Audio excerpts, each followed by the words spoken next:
The Union of Capital Markets Academicians of Nigeria have commended a number of policies and actions of the Tinubu'S administration since he took office back on May the 29th. However, the association led by Professor Uche Waleke earlier today in Abuja asked the government to ramp up quickly on a number of initiatives that will help consolidate the gains of its earlier policies, in particular the foreign exchange market. Let's take a listen.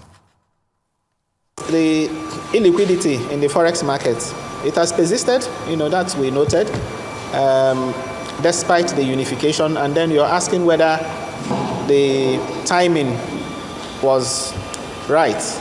Okay, what do we think?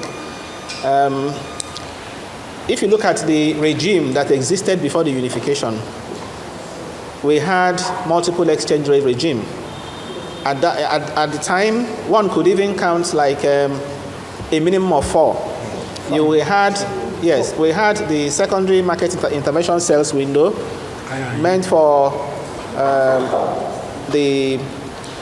especially those importing fuel. That was the window that oil marketers were meant to access, NMPC for fuel imports. We also had the window for SMEs. We had another window for invisibles, education, health, and so on. And we had another window for I&E, investors and exporters. Now, that I&E window was, of course, where you had the highest exchange rate because it was meant to stimulate or encourage exporters and encourage investors. So it was quite high, while the secondary market intervention window and SME window, of course, those ones were low. Now, because of the disparity, the wide margin between these multiple exchange rates, it was encouraging arbitrage. Okay, and when you also take into cognizance the fact that at the time too, the parallel market rate was also way higher than even these official ones, it was encouraging round tripping. So, in order to bring more transparency in the market, the government decided to merge them. Okay, remember, this multiple exchange rate system started way back in as far back as 2016.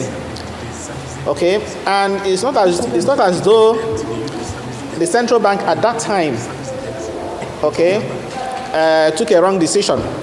At the time they were introduced, there was justification for the introduction, but over time it lost relevance. So, in my view, and I think is in the view of Ackman too, the unification of exchange rates, was in order, was equally timely. As I said, to smoothing out or remove some of those distortions associated with the market and to make it more transparent. And we saw the outcome as soon as that announcement was made. We saw how markets responded, including our sovereign bonds.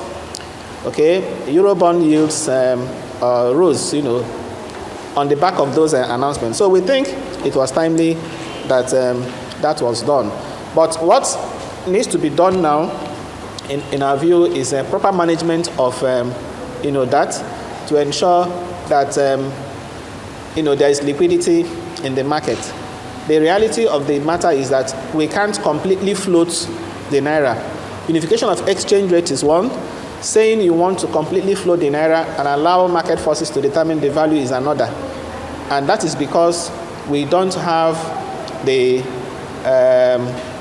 diversified export base to be able to support a naira float. Unfortunately, we still rely on over 90% of our forex on crude oil. We rely on crude oil sales for over 90% of forex. So until we diversify our export base, which we put here, the volatility in the market will continue. So the point we have made here is that, yes, unification is good, but in terms of naira float, complete naira float is not feasible given our weak economic fundamental. So the central bank will be advised to, from time to time, intervene in the market, okay, in order to ensure that it is not very volatile.